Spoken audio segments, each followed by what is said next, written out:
Hi and welcome. My name is Enrique Hasso. I'm the Director of TMDSAS and Community Engagement with the Texas Health Education Service here in Austin, Texas. And we are so excited for you all to join us today.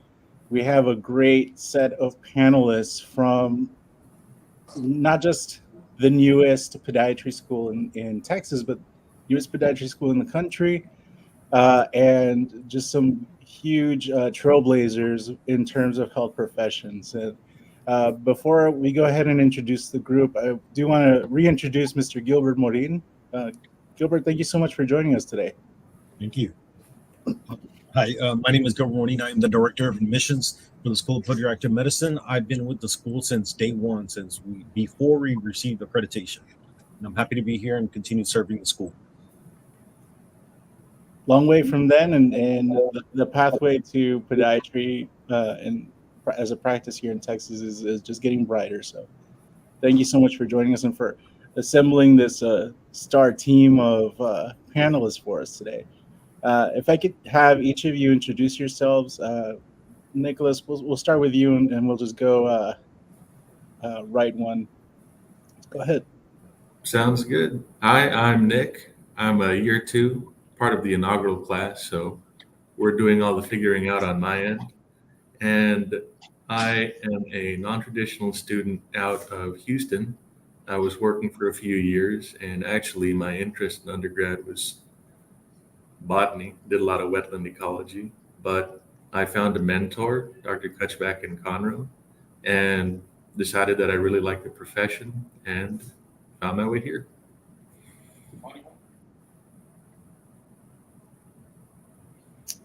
I guess I'll go ahead and go next. My name is Yasin Zafar. I'm the second year podiatry medical student here at UTRGV. I'm originally from Houston, so I went to 4 years of college at University of Houston. After I graduated, I took a gap year, kind of worked, figured out if I wanted to go into medical school or podiatry school. Ended up choosing podiatry school over medicine, and I think it's been a great decision so far. I know we're struggling over here, but it's a good kind of struggle. And for my major in college, I wanted to be a little different because everybody does biology, so I did biotechnology.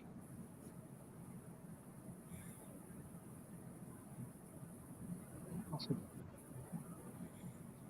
I'll try to go next if it's okay, Mr. Hassel. My name is Tristan Cavazos. I'm a first year, soon to be second year podiatry student here at UTRGV School of Podiatric Medicine. And I'm born and raised in Corpus Christi, so about 2 hours north of where the school is located in Harlingen. I majored in biomedical sciences, and I'm actually proud to say that I'm an alumni of UTRGV and attended UTRGV in Brownsville, so about 20 minutes south of where the campus is basically located, and had a lot of good mentors, had a lot of different insights into the medical field because of my degree. Ultimately, I always knew from a very early beginning I wanted to get into medicine, and I've always been in love with like basic sciences and basically that particular discipline. Whenever I was applying, I did take about 2 years to apply. Following my graduation, COVID and all that stuff was a little bit difficult, but finally got on track and got into podiatry school. So it's been a great experience. I've really enjoyed meeting a lot of the faculty here and having a lot of the mentorship that they can offer, and getting really into the discipline of podiatry and appreciating it for what it is. I think it's a great profession. You have a lot of avenues you can go into, but that's a little bit about kind of my background. But yeah, that's a little bit about me. My name is Brandis Roberts. I am a first year podiatric medical student at the School of Podiatric Medicine at UTRGV. I'm originally born and raised from Plano, Texas, which is just right outside of Dallas. I went to Texas State, and then for my first 2 years, transferred to University of Texas Arlington. So I've been in the UT system pretty much ever since. I did get my master's degree in biomedical sciences in Kansas City University, and then I worked in clinical research for about 1.5 years before coming to UTRGV and starting my career in podiatric medicine. I initially didn't necessarily know what I wanted to do. I just knew that I wanted to do some kind of surgery. And it wasn't until I shadowed a podiatrist that I kind of opened up my eyes to the world of podiatry, and I decided to apply, and here I am.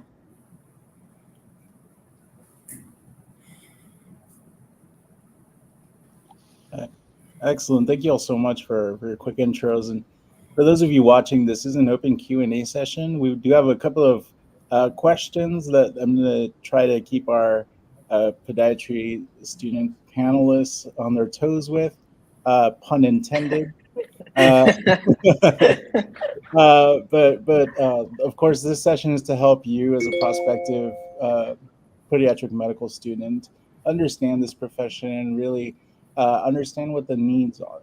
So with the first question for you all, and please feel free to all answer or just designate one or two speakers to answer, but why did you pursue podiatric medical school? I can try to take that one first if I don't want to jump in front of anybody. But basically, my 2 years of basically, I like to call them enrichment years because most people call them gap years. But I had a professor tell me enrichment years sounds better. But basically, I was involved with a nonprofit organization called Mission of Mercy, and they basically catered to the underserved in Nueces County. And it wasn't until I started networking with some physicians there that I started to open my eyes to the world of podiatry.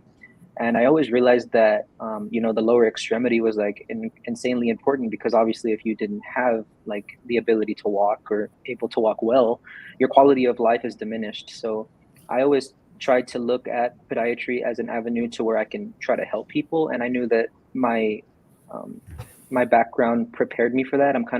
I always knew that I wanted to get into medicine to help people along with also my interest in science, but it kind of meshed well and I applied. And at the end of the day, metrics are also a big thing that you have to realize whenever you're applying to schools, and it aligned with my specific profile as a student. And at the end of the day, I'm still able to do all of the basic sciences and a lot of the integral medical school curriculum here in UTRGV School of Podiatric Medicine. So that's kind of why I got into it. And basically, since I've started, I've been much more enamored by the lower extremity and how it's able to, and how we kind of take it for granted, really. So that's kind of a little bit of why I got into podiatry.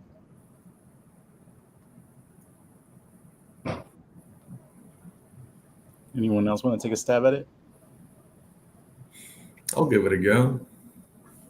So essentially, I fell into podiatry almost by chance. I'd been working on other things. My skill set at the time was really based more around medical coding and technical coding. But I wound up working for a podiatrist and I saw how he practiced, and it really aligned with what I liked. He had some days for in-clinic duty. He had some days dedicated for surgery, and he worked pretty closely with some other podiatrists in that area to make sure that there was coverage in the underserved areas around us. Because you can be locked into a medical system near a major population center, but we had ties to areas further out in Jasper and in Tyler County where they didn't have the same specialized medical care. So in terms of practice, I liked the technical skill and the breakdown of what you do.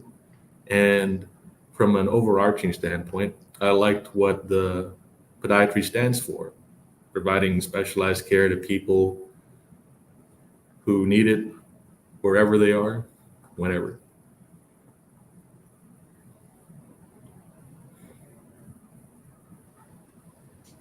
Excellent. Anybody else want to share their story of why they opted to pursue pediatric medical school?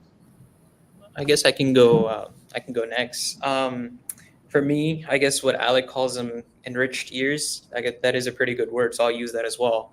So during my enriched year, I was kind of in between medicine, or in between going into a medical school versus a podiatry school. And just like Nick said, it was kind of like by chance. I hadn't heard of podiatry, so the first time I heard of it, I was like, "Is that children, pediatrics?"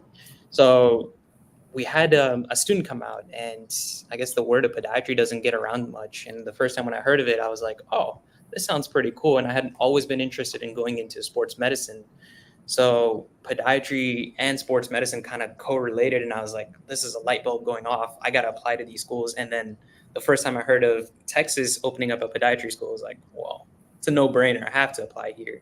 And then coming into UTRGV SOPM, it just kind of like, it all clicked. Like, we all think that we're just walking and everything's normal. Like, nobody really cares or looks more deep into it. But the intricacies of, I guess, the biomechanics and the podiatry world it's so cool when you learn about it. And I guess it's been a blessing being here. And that's what I got. Awesome. And I guess I'll go last. So I went into podiatric medicine, community and volunteering and helping served communities. And I know that diabetes that really affects minorities, and it's something that's affected my family personally. So that's how I even got started, is because my father has a podiatrist because of his diabetes. And so I was like, wow, like that's kind of cool. Like, I want to do that. So again, this is a big portion of my life, not only just with my family, but because I'm really big on volunteering and community service and giving back. I wanted to give back to my community in particular, to help them, with, I want to go into like diabetic salvage and like salvaging limbs. So that's what brought me to podiatry school. Great. Thank you so much for sharing. Brandis, it looks like we might have a little bit of a connectivity issue, if you wouldn't mind taking a look at that. I think we caught a few of the words, but fortunately, I think the overall message of what you were sharing was captured.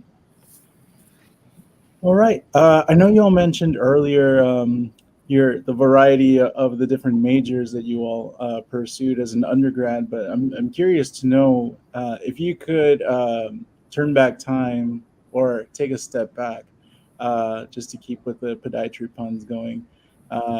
What would you have wanted to share with your previous self that would prepare you better for where you are now on your journey as an aspiring podiatrist? I'll take that one first, or I can try to take a stab at that one.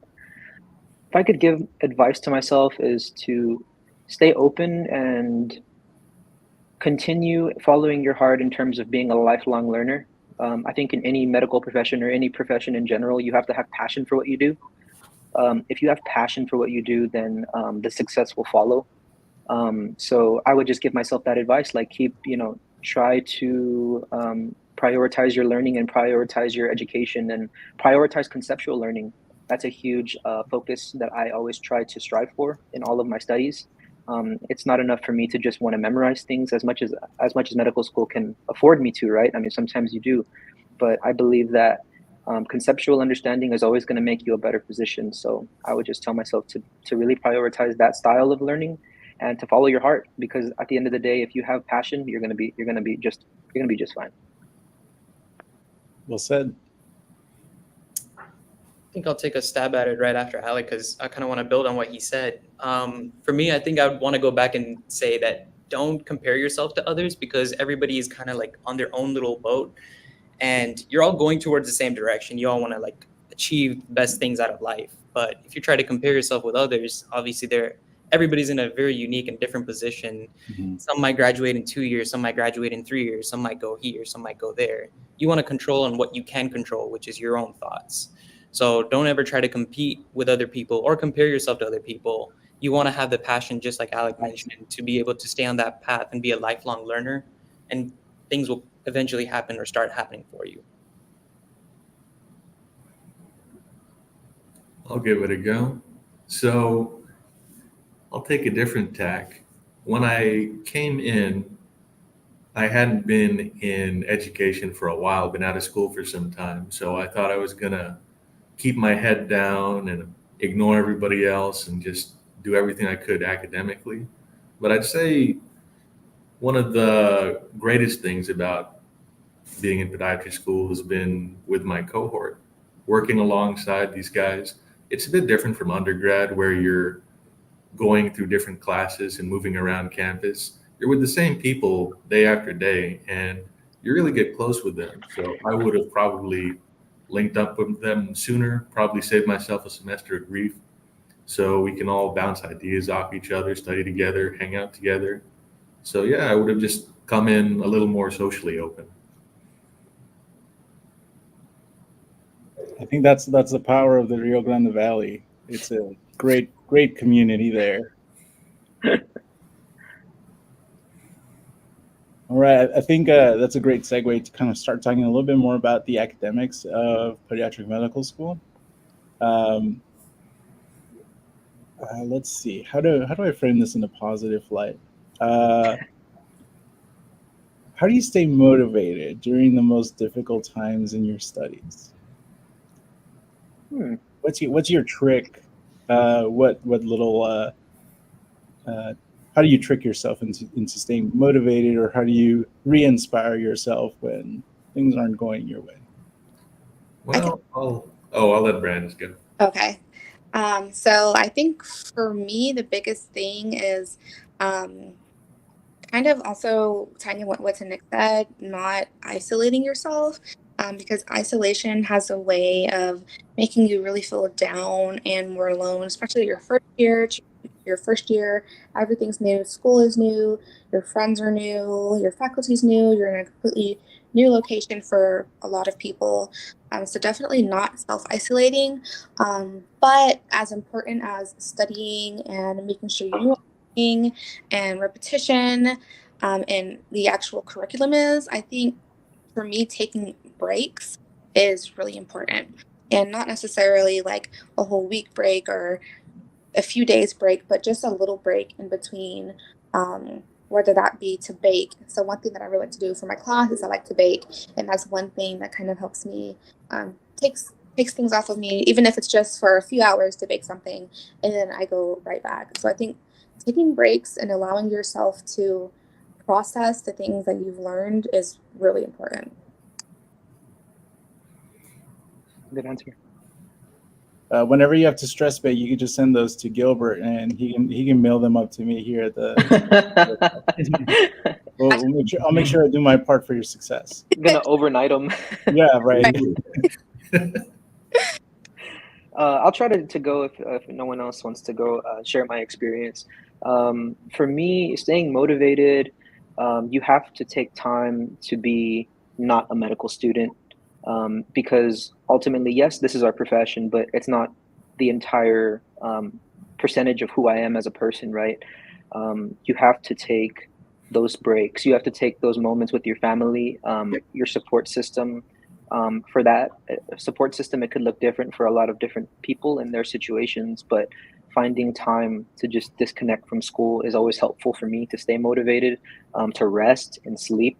I know that there's like gunners out there who want to just like stay up all night and stuff, and like my brain doesn't work as well whenever I'm like sleep deprived, excuse me.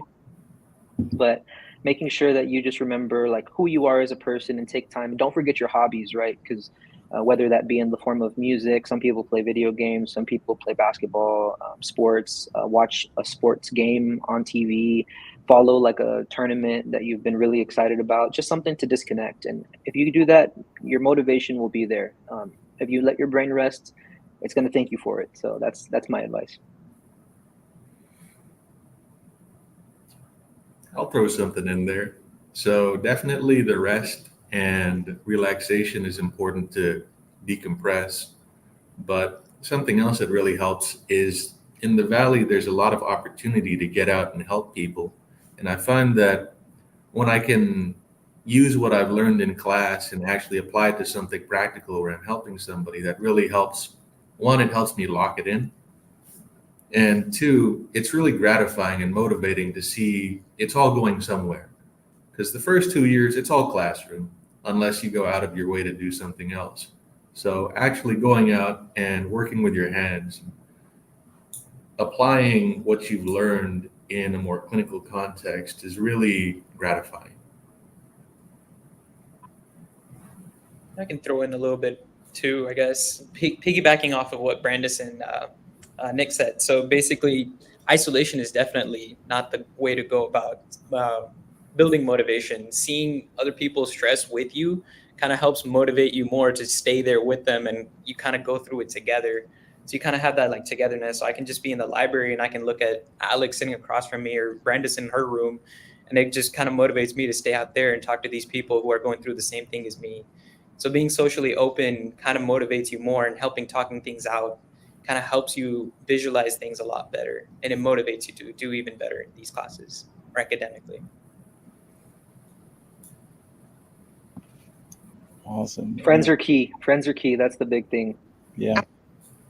And I think that's one practice that really transcends just the academic setting is even when you end up going into practice, you're going to be in multidisciplinary healthcare teams.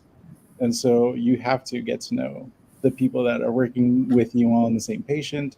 You have to be able to build those interpersonal skills and just know that you're not alone. I think that's one of the big contributing factors that a lot of healthcare professionals are kind of seeing in the transition to kind of this new world after the COVID pandemic happened.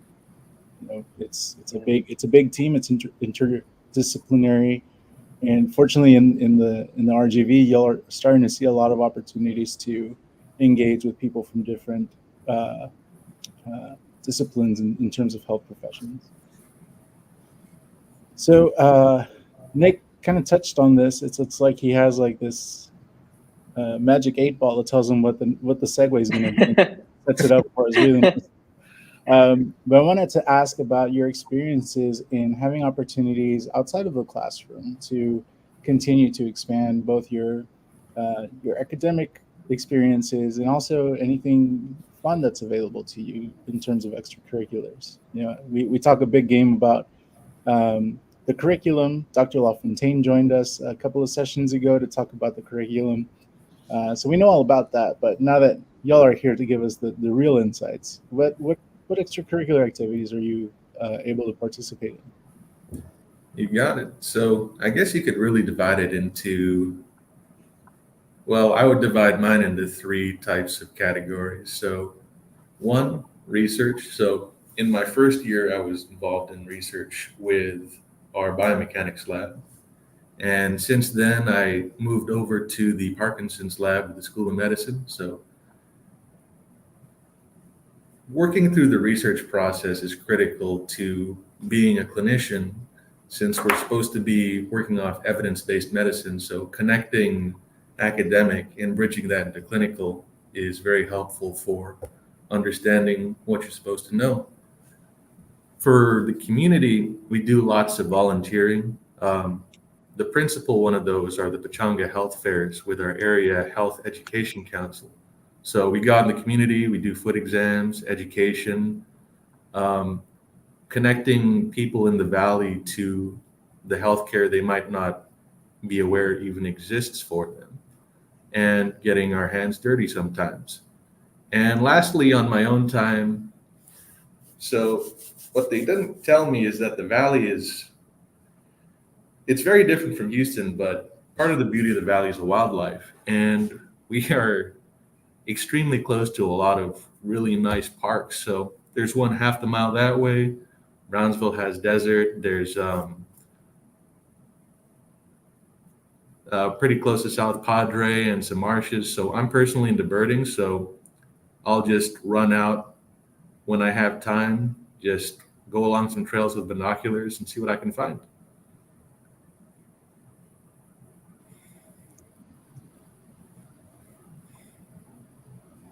I'll try to go if no one wants to go. With extracurriculars outside of class, I'd say kind of shows up in the form of those Pechanga events as well. Since I started, I've been a part of one with my student interest group here at UTRGV School of Podiatric Medicine. It's basically a medical Spanish interest group that's tailored to basically help people get the exposure to medical Spanish in some form or fashion related to our profession in general. So going out, doing foot screenings, and trying to connect with the people in this community. I feel very, very deeply connected to this community because it's not very far and not very different in terms of the community that I grew up in.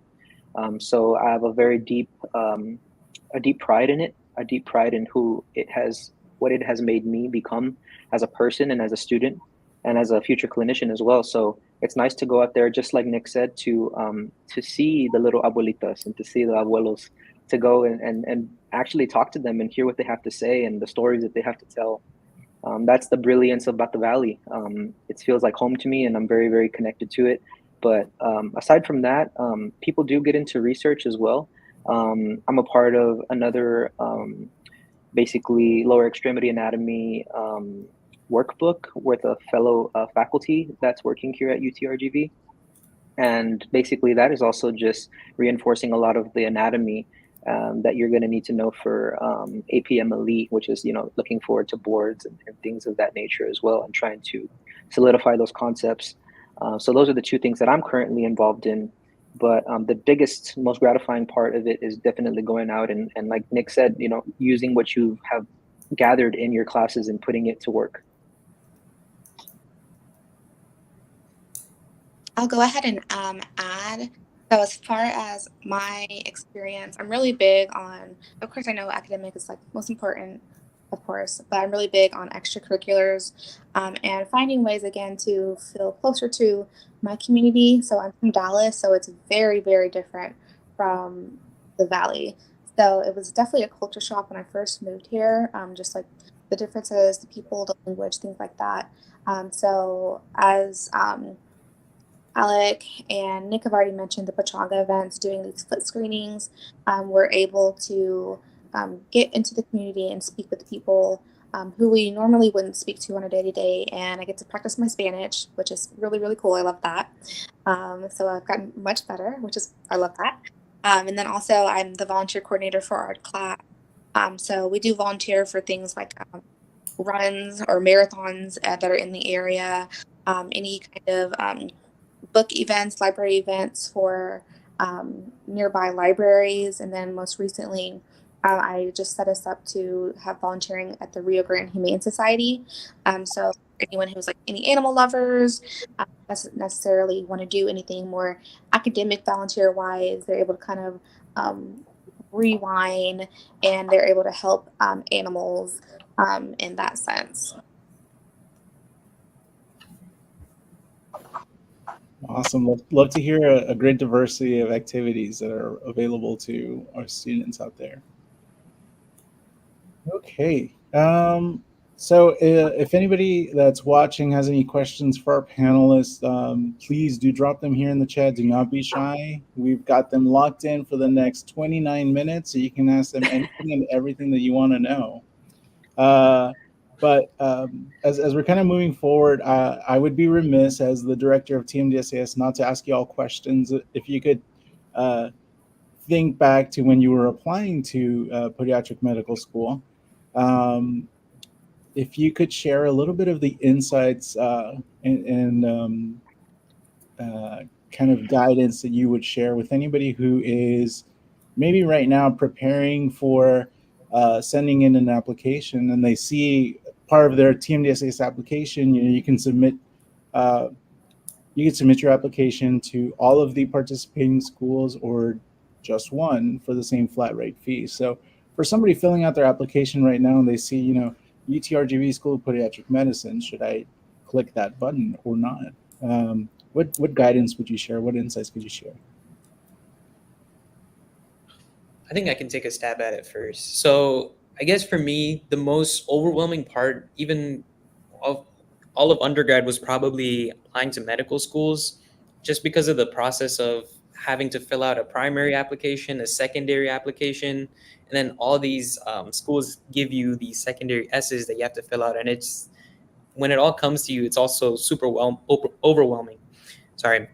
And I think you have to start out early in the process. So try to do it as soon as these TMDSAS or AACPM applications open up. I believe it's around like June 1st or something. You can correct me if I'm wrong. But doing it early in the process and then working through it week by week or day by day really helps you solidify these essays that you're filling out.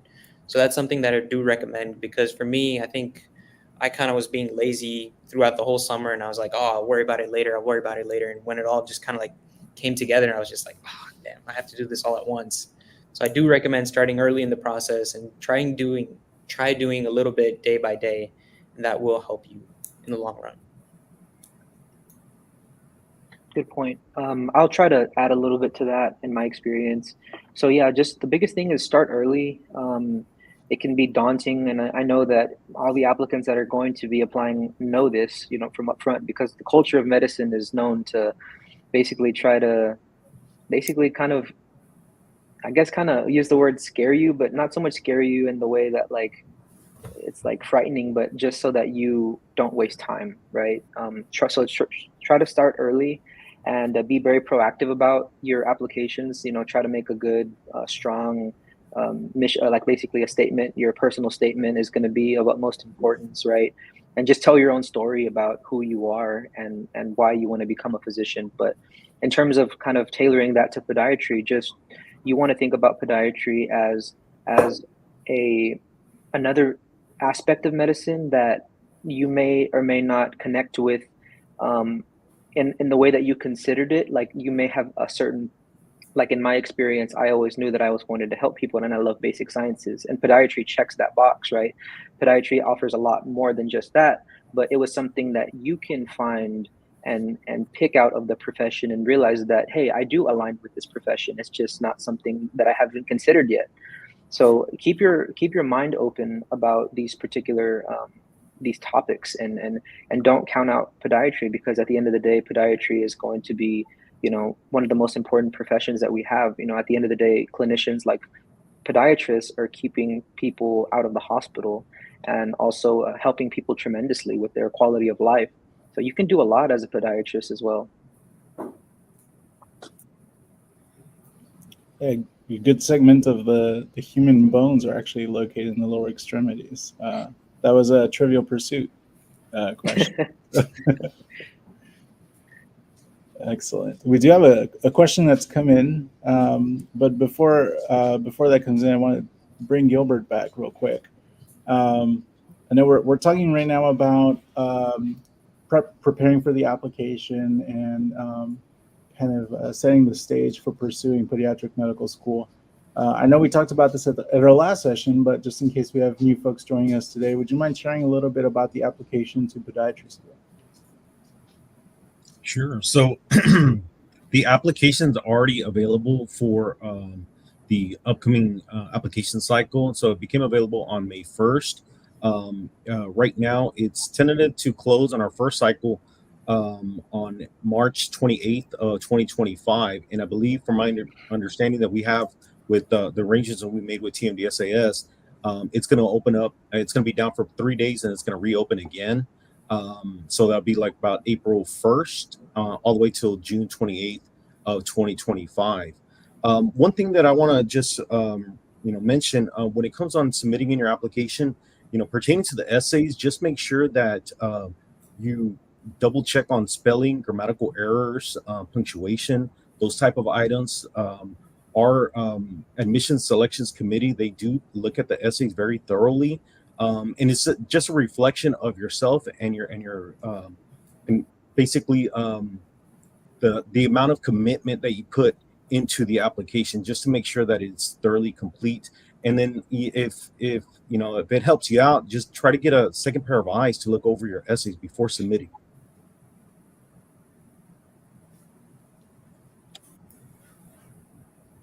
Thank you, Gilbert. And of course, we'll share the email address for the admissions office, because I know that you all have some wonderful resources for prospective applicants to pediatric medical school. I'm sharing a link in the chat for our previous session. We've alluded to it a couple of times, where Dr. Javier Lafontaine and Gilbert Morin joined us to talk a little bit more about podiatry as a career pathway. So I will steer away from those questions with our panel right now. But would you mind walking us through what a typical day looks like for you? And I know that each of you are in different stages of your academic career, so this will be a fun exercise to kind of see what it looks like year over year as a pediatric medical student.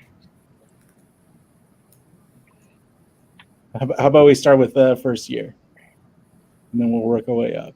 Does that work? Sure. Yeah. I'll try to go first. For my day, since it's finals right now, it looks a little bit different than what it was in the beginning of the semester, because we had a lot more like lectures that we had to cover. But basically, in a general sense, overarching sense, a typical day: get up, make your 8 a.m. class, be in class until 12, have an hour lunch. Take some time to just kind of decompress from all the lectures that you just kind of went through, and then kind of work into the afternoon with either a lab or some sort of activity that the curriculum has integrated in it, basically.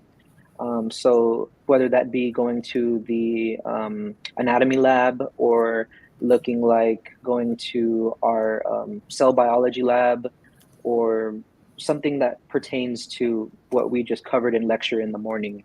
But aside from that, after the classes are over, basically try to decompress again for a little bit of time, and then get back into the books, right?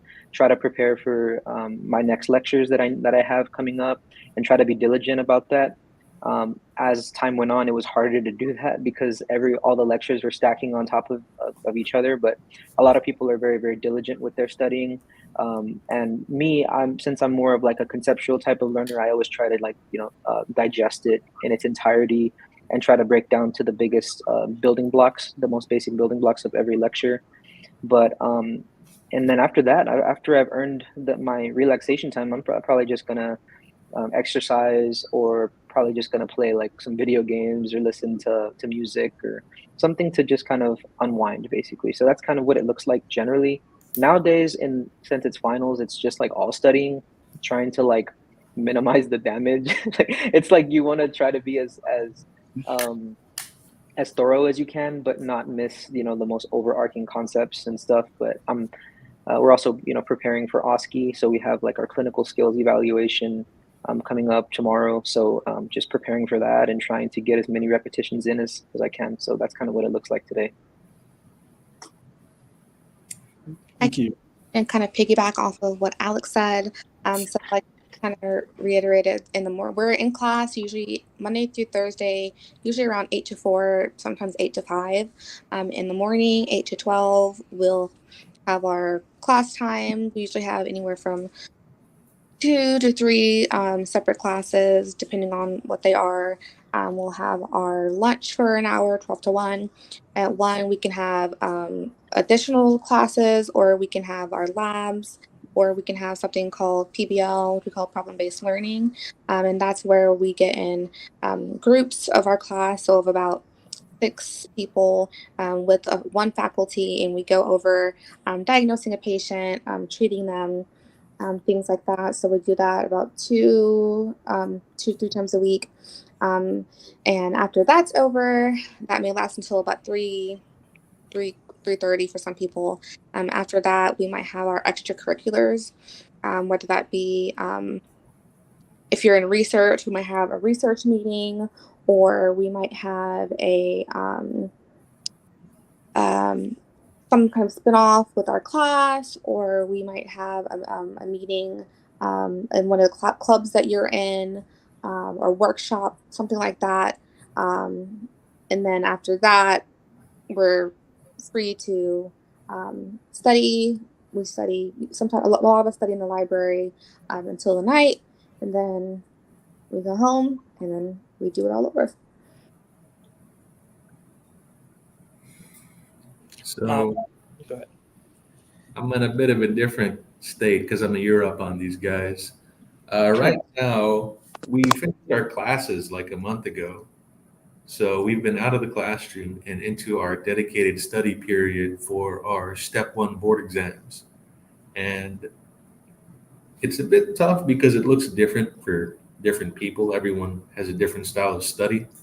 But for me, that involves doing videos in the morning, sketchy, that sort of thing.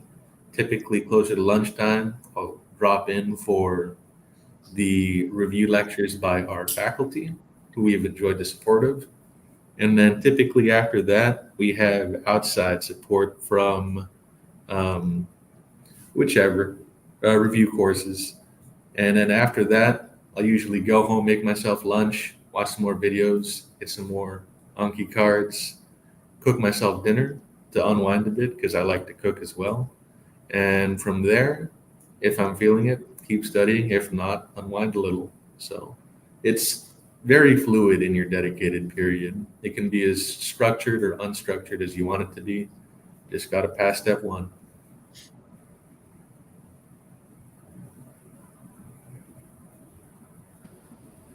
Yasim, anything to add? Oh, yeah, I guess I can.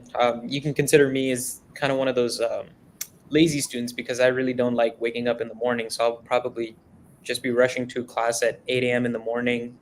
And then same as what Brandis and Alec mentioned. So 8 to 12 classes, and then 12 to 1, you go get a fast food, go to a fast food restaurant, usually McDonald's, get something to eat, unwind, come back to class. You'll probably be done by 3. For me personally, I do like exercising, but I don't like going to the gym. So I'm usually at the community center where they play pickleball over here.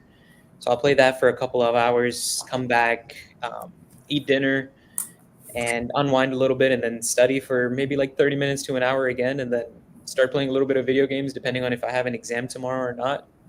And I'm usually one of those people that sleeps a lot less. I'll probably get 4 or 5 hours of sleep and I'll be fine. So yeah, I sacrifice on sleep. You know how they have like 3 things? It's either you have sleep, social, or study. So for me, sleep is probably on the minimal. Awesome. I appreciate that y'all were so honest with your experiences, and I'm sure that each of you speak to different types of prospective students that we have, and then we connect with here with the TXHES. We do have a question in the chat here for you all. What was the most surprising thing that you experienced when you started school? So, I can tackle that one first. It's the first thing that came to my mind. It was back in orientation day. I think it was literally our last day of orientation, and they were giving us our schedule.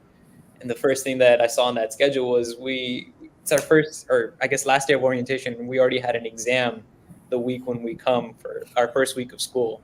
So that was literally the most surprising thing I've seen. And I was like, oh my God, this is going to be a hectic semester, a hectic year. We're going to struggle through this. But honestly, it was probably one of the good things too, because when you have exams every single week, it keeps you more structured because you're like, okay, now I have to study for this. I have to study for this. It's way better than having a cumulative exam because then you're just being lazy. Like I already mentioned, I'm a lazy student. So I would just be lazy throughout the weeks and then be studying the night before, or 2 nights before, or something like that. So it's a good and a bad thing. I definitely agree. The most surprising was just the difference in any school. I worked all through school. You can. are y'all able to hear what she's saying? No, I'm not able to. I'm not catching. Sorry, would you mind Can you hear me? starting again? Yes. You can hear me now? Yes, we can. Thank you. Okay.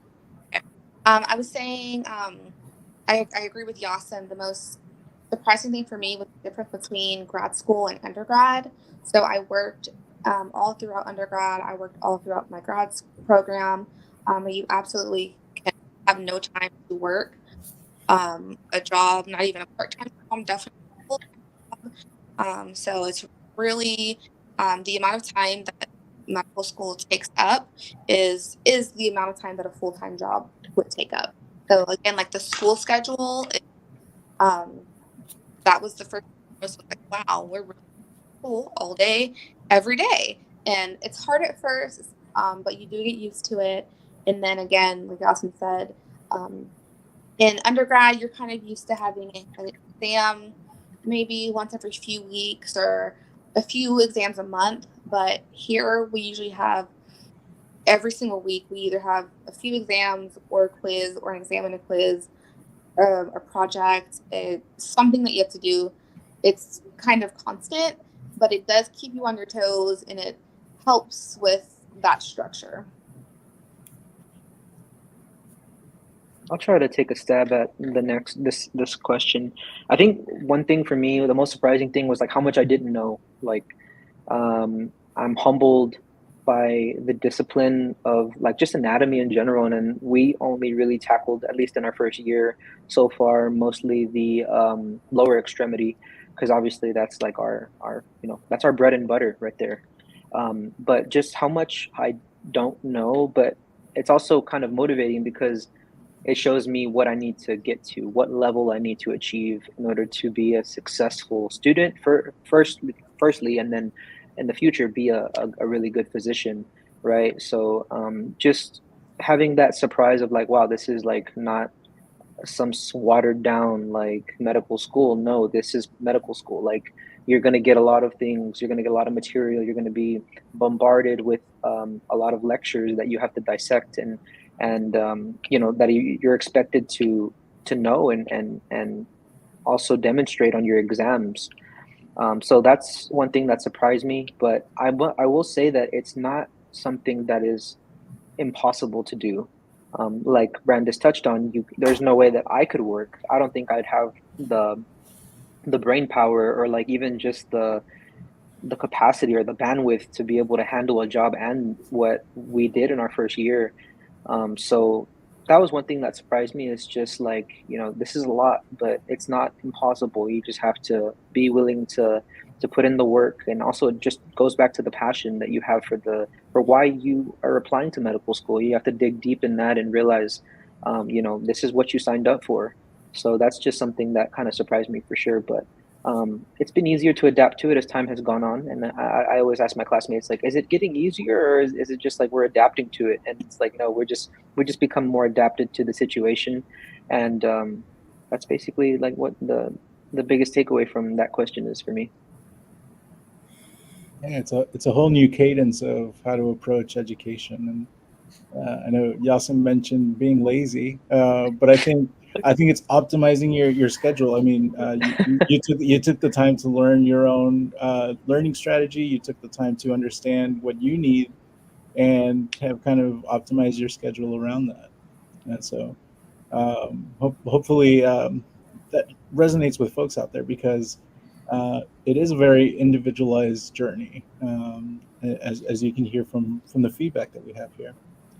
I'm going to have two more questions for you all, and these are going to be much more broad than what the previous questions were. So let's just say I am the president of Texas, and I just told you that you have all the money and all the power in the world to make podiatry as alluring to prospective students as possible. What are you going to do with that? The full keys to the Texas vault, and just say, get us more podiatrists. What would you do? I would say that usually when people fall into podiatry and they fall in love with it, it's because they had a personal experience with it as a patient or by working in it. Usually once people get a good understanding of what we actually do, what our scope is, what podiatrists can offer, and what they can offer to the medical community as well as the overall Texas community, people are much more open to it. So for me, the big thing would be integrating podiatry into more medical systems as its own department. So usually podiatry finds itself attached as outpatient or somehow under the purview of ortho, but having a podiatry department that's dedicated, like at UTSA or UTSCA, would go a long way to providing the exposure that would really get more people interested into this profession.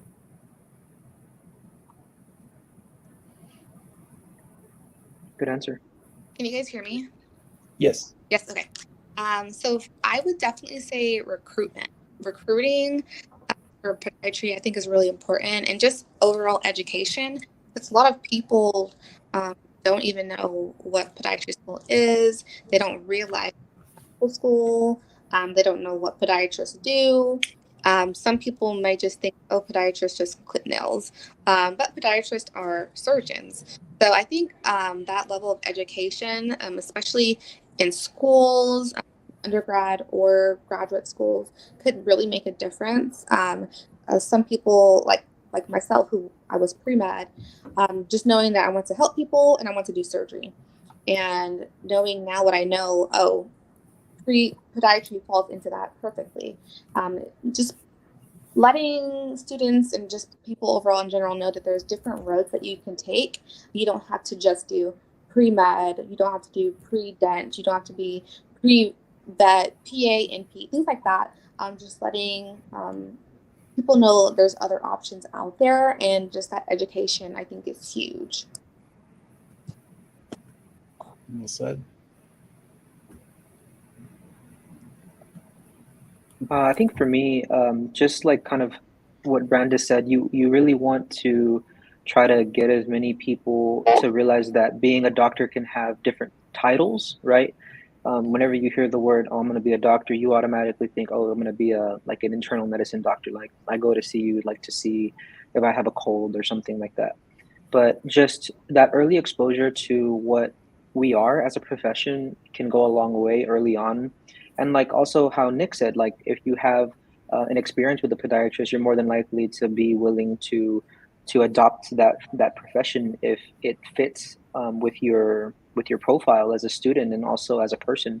I would say that advocating for presentations like in schools and doing like maybe like a career day for like kids in like middle high school level, where you realize that there's more to medicine than just being like an internal medicine doctor or like a cardiologist or a neurologist, anesthesiologist, like etc. Realize that podiatry is also an option for people who want to get into medicine and basically perform surgeries up to the scope that an orthopedic surgeon would be expected to basically handle in terms of the foot and the ankle. So that's just something that I would try to do for sure. Yeah, I think specifically increasing the amount of medical organizations that you have in colleges, because every time you join a medical organization in college, to them, pre-med or medicine in general is just PA and going into either MD or DO, but nobody even talks about podiatry. So if you can have organizations that are tailored towards just podiatry and increasing that knowledge of podiatry, just like Brandis and Nick, and even Alec mentioned, that will just increase the representation of podiatrists out there and the knowledge of what podiatry the field is, and you are a surgeon at the end of the day, will kind of help the field a lot more. And then obviously if you have all the money in the world, then you just shower them with money. I mean, why not? We can have a Pachanga Fest at every corner. All right. Well, we are down to the last couple of minutes of today's session, and this is a question I'm really excited to ask each of you, because we only see the beginning part and the end part, but we never get to see the actual celebration. How did you celebrate when you actually received your offer of acceptance? It's a good one. And remember that the public is watching this, so. For me, whenever I got my acceptance, I just wanted to just take a moment and reflect on how much work it really took for me to arrive at that point. And I'm a very self-reflective person, I've noticed. So I just I was by myself, so I looked at my email and I just looked at it for a while and kind of just felt a sense of pride and knowing that all the work that I did leading up to that point was realized, basically. And then after that, I told my mom, and then my mom started crying, and then I told my dad, and my dad's like, that's good. I'm very, very proud of you. He has like a very like stoic, more like attitude. But yeah, it's nice to just tell your family, because at the end of the day, they were the wind in your sails. So it wouldn't be anywhere if it wasn't for my family. So it's nice to share that moment with them. But yeah, that's kind of my experience. I'm sure somebody else might have, gone, Las Vegas or something. I don't know. I might be an odd example because me and my friend James were the last two accepted on our cohort. I was actually driving down for orientation, and I was texting Gilbert here, like, am I gonna hear back on that before I get there? But yeah, check your email like right now. So I pulled into a Starbucks in, I think it was Katy, because I was driving down from North Side, popped my laptop open, and saw I had the acceptance, and like, okay, gas money. So got myself what do they call it, a venti London fog, and hoofed it the rest of the way. Nice. Celebrating with a venti. Yeah, better off than James. He got his when he got off his flight. Nick, you were actually gambling because you were already traveling, and we haven't even put you through the admissions committee. So we were running special site. So I was like, what is this guy thinking? How far we've come. Yeah, and Have a little faith. James was in Austin at the airport, already traveling from California. That's crazy. That's crazy. The good thing is that you're here now, and you're doing Yeah, it great. all turned out good. That's right. Yep. All right. Yasim Brandis. My a little similar to Nick. I got accepted like 2 weeks before school started, so I was like, "Oh, okay." I had honestly forgotten that I had applied, and so I just got a call, and they were like, "Hi." I think maybe it was even Gilbert that called me and was like, "This is the UTRGV School of Podiatric Medicine. You put an application in. Are you still interested?" And I was like, "Yeah." And they're like, "Okay, you want to do an interview next week?" I said, "Yeah, okay." And like, "Okay, can you do that this time?" "Yeah, okay." So I did it. Next day, got in, and I was like, "Oh, okay." So I had to put 2 weeks in for my school. I had to sell my house. I had to come down here for the first time. I'd never even been to the Valley, never even really heard of the Valley. So me and my mom and my dad flew down, found an apartment, got everything together in like 11 days. Wow. And I was down here. So I didn't necessarily have enough time to be like excited. It was mostly just stressful. Okay. So for me, well, I guess you guys already know I was playing video games when I got that email that congratulations. So I looked at my phone and I saw that UTRGV email, and when I looked at it, I was like, "Oh, I'll look at it later. I need to finish this game first." Oh my god! Hey, you can't pause it, man. You can't pause it. So I looked at the email, and at first it was just kind of like very stoic. I was like, "Okay, I got in." It was a little bit of joy, but I kind of really didn't feel it until I told my mom, and then her expression really got to me. Because before all of this, I would always call her and let her know. And I guess all of medical students feel this way. Is I would always let her know. It's like, "Oh, I just got this email and I wasn't accepted. I got this email and I wasn't accepted." Mm-hmm. And then this was the first time that I actually called her with really good news, and I was so stoic. I was just like, "Oh, I got in." And then her expression nearly like it was just that's kind of like where it hit me, and I was like, "Oh my god, like I really did get in." And she was like, "Okay, no, I'm coming. We need to go celebrate or do something." And then that's kind of where it got me in the joy of it, I guess. Awesome. Well, very different stories. Yeah, and this is what's great about student panels is y'all have different stories. We all have different paths and journeys, and I'm so grateful that you all took the time in your journey to share your experiences with us. For those folks watching, podiatry is still a relatively new educational opportunity here in Texas, and so we're really grateful to you to share your experiences and just show that this is a very viable pathway, that it's something that's available to folks. If you are ready to start podiatry school this fall, the application is open. You have until June 28th to submit your application. Hopefully you can be on a flight from Austin down to the Valley and get your own phone call to start classes this fall. And so if you are on this pathway, or if you're now considering this pathway, welcome. You're in really good company. So thank you all so much again for your time. Thank you, Gilbert, for helping us put together this amazing panel. And on behalf of the UTRGV School of Podiatric Medicine and the Texas Health Education Service, we'd like to wish each of you all the best of luck on your journeys. As you can see, your own journey is going to be unique, and that's what makes this whole thing so worth it. And so thank you all so much, and we look forward to seeing your application soon. Thank you for joining. And again, thank you, panelists, for joining us today. Thank you for having us. Thank you, Mr. Hustle. Thank Thank you you. so much. Have a good All right. one.